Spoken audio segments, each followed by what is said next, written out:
एक बार बालवीर सो रहा था तो उसे सपने में तिमनासा परी दिखाई देती है जो उसके दोस्तों को कैद करके मार रही थी। वह काफी डर गया था। जैसे ही उसकी नींद खुलती है तो वह उनको ढूंढने के लिए निकल पड़ता है। वह उनके घर के पास पहुंचता है। जैसे ही वह महर के घर के पास पहुंचा तो वहां घर के सामने एक कागज पड़ा हुआ मिला।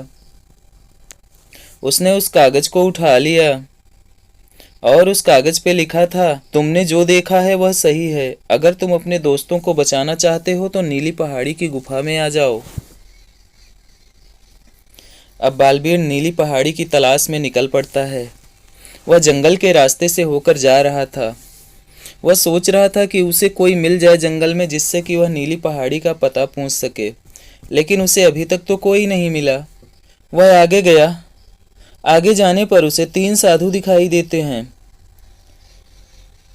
उसने उन साधुओं से नीली पहाड़ी का रास्ता पूछा, लेकिन वे सभी साधु मौन थे, बोल ही नहीं रहे थे। उसे वहां भी एक कागज पड़ा हुआ मिलता है। उसने उस कागज को उठा लिया। उस कागज में लिखा था, इनमें एक साधु नकली है, उसे पहचानो और अपने मंजिल के करीब जाओ। तो क्या आप बालवीर की मदद कर सकते हैं? क्या आप नकली साधु को पहचान सकते हैं? कमेंट में इसका जवाब दीजिए।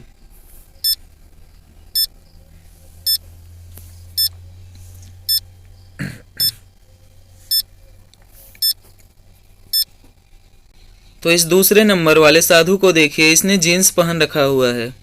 यही साधु नकली है, क्योंकि असली साधु लोग तो जीन्स नहीं पहनते हैं।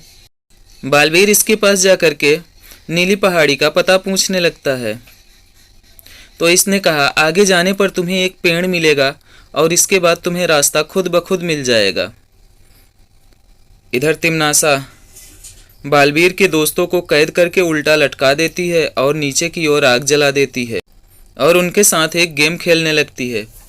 उसने कहा कि मेरे एक पहेली है, अगर इसका जो कोई भी जवाब देगा मैं उसे थोड़ी देर के लिए नीचे उतार दूंगी।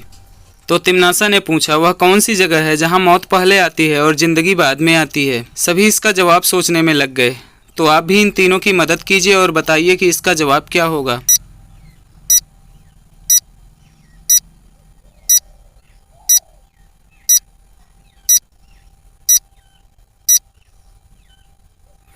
तो मेहर ने इसका जवाब दिया कि वह है इंग्लिश डिक्शनरी, क्योंकि वहाँ पर डेथ शब्द पहले आता है और लाइफ शब्द बाद में आता है।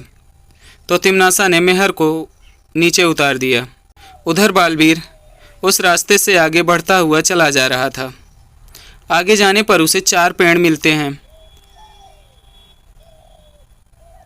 उन 4 पेड़ों के पास में ही एक पेड़ और था जहाँ पर कि एक कागज पड़ा हुआ मिला। तो उस कागज में लिखा हुआ था, तुम्हारे सामने 4 पेड़ हैं, लेकिन इनमें से एक पेड़ जादुई है। तुम उस पेड़ को छुओ और अपनी मंजिल के पास पहुंच जाओ।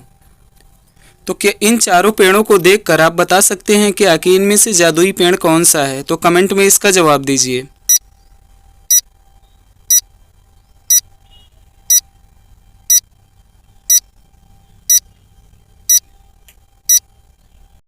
तो इस पेड़ को देखिए, इस पेड़ के फल अपने आप ही लटक रहे हैं, शाखा से नहीं जुड़े हुए हैं। तो यही पेड़ नकली है। तो यही पेड़ जादुई पेड़ है। बालवीर ने जैसे ही इस पेड़ को टच किया, वह तुरंत वहां से अदृश्य हो गया और एक गुफा में पहुंच गया। वह गुफा में अंदर जाने की कोशिश कर रहा था, तभी वहां पे एक उसे राक्षस मिल गया। राक्षस ने बालवीर को रोक दिया। वह उसे अंदर नहीं जाने दे रहा था। उसने कहा, तुम मुझे पहले युद्ध में हराओ, उसके बाद ही तुम्हें अंदर जाने देंगे। तो क्या बालवीर इस राक्षस को हरा पाएगा? वह अपने दोस्तों को बचा पाएगा? इन सब सवालों के जवाब को देखने के लिए देखिए अगला एपिसोड।